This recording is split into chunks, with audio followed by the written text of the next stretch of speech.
Hello, everyone, and welcome to Learning with Miss Nancy. And I'm Miss Nancy. And today I want to talk to all of my new teachers.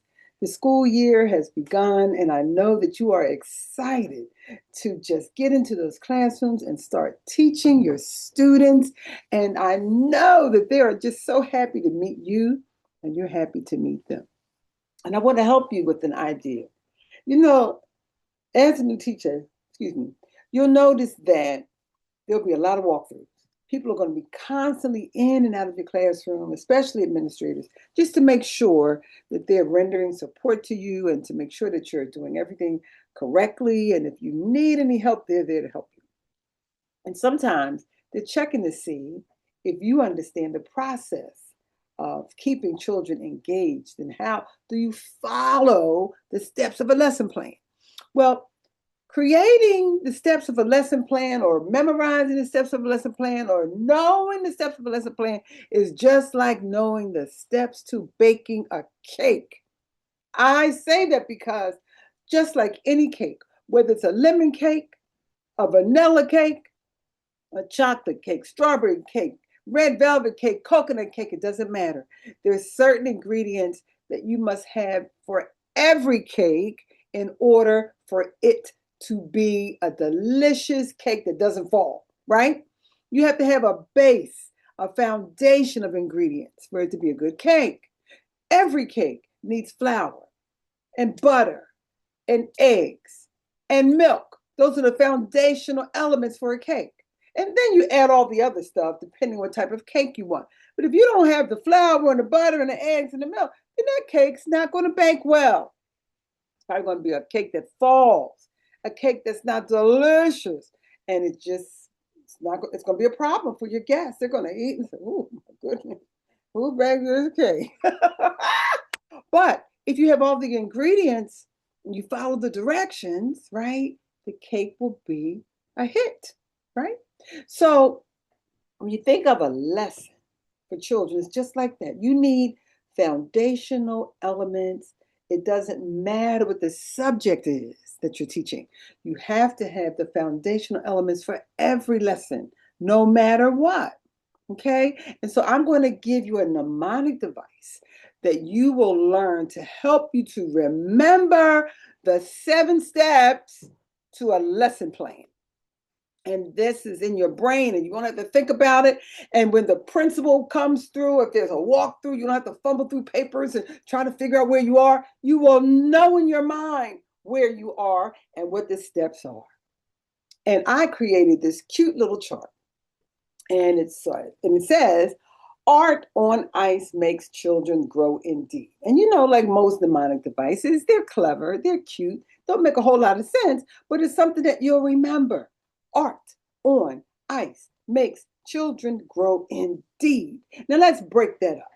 Art is the anticipatory set, A. Anticipatory set. That's your bell ringer. That grabs the student's attention and sparks their interest about the lesson. On, O, is your objective. You share the lesson's objective, what the students will learn and be able to do, right? And then you come to ICE, I, instruction. You present new information and teach the content. Makes, M, modeling. You model or demonstrate the skill or concept that's being taught. Children, C, checking for understanding. You check for understanding and clarify any misconceptions or any problems that they may be experiencing to make sure that they really understand, okay? And G, grow. G, guided practice. Students practice with the teacher. You support them. You give them feedback. You answer questions just to make sure they really have it.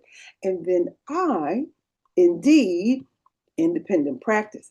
That gives students the opportunity to demonstrate what they've learned independently. Independent classwork folders, homework, something that they can do on their own to demonstrate that they truly understand what you've taught. Now, if you have all those ingredients together, the students will learn. But if you miss a step, then they may not learn. And the responsibility always falls on the one who knows. And who knows? You, the teacher. Okay, so let's say that together. Our new memory tool, our new mnemonic device to help us to remember the 7 steps to building a good lesson. Art on ice makes children grow indeed. And that'll help you. If you remember that, oh my goodness, you will be the superstar of the school. So learn these steps. And I'm going to tell you something. If you subscribe to my channel and if you send me a comment of some sort, guess what? I will send you this chart that I created for free. Just free. Subscribe, okay? Watch my videos, send me a comment, and I will send you this chart. You can download the chart. You can post it in your room. You can do whatever you want with it as far as, learning the concept. And it'll help you out. And it's colorful, it's bright, it's cute. Isn't it cute? Okay, so do that. And also follow me and tell all of your friends because I have a lot of information. Listen, I have 32 plus years in education. I'm retired now. But you know what? An educator never stops educating. So just follow me and let's just see what we can learn together. Okay? So that's all I have for today. So remember to just send me a message, and I'm going to make sure that you get this information. Bye-bye.